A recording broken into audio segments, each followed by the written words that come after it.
Assalamualaikum warahmatullahi wabarakatuh.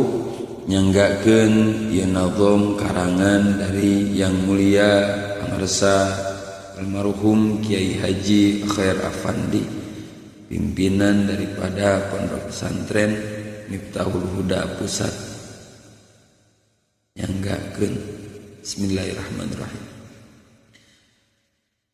Bismillah abdi ngawitan ngarangkai ieu siiran, lain tentang percintaan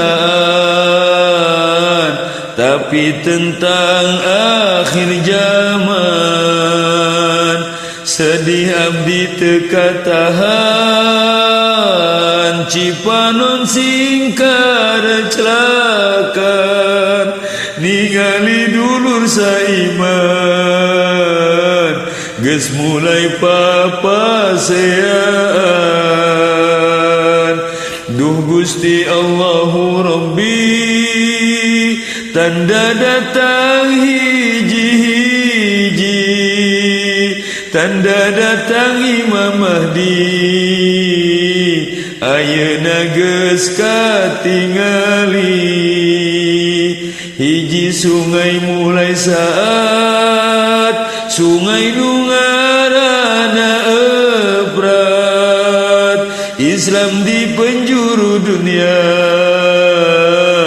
ayeuna keur di harina. Geus puguh di Palestina, can eureun ti ka ayeuna, bangsana geus teu kaitung, nyawana anu ngarapung. Wajar Imam Mahdi datang, geus aya tanda keur perang, keadilan geus teu mihak, nilai Islam geus ditincak.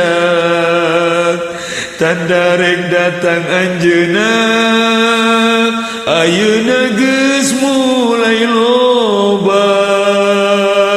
Hiji hadis Rasulillah,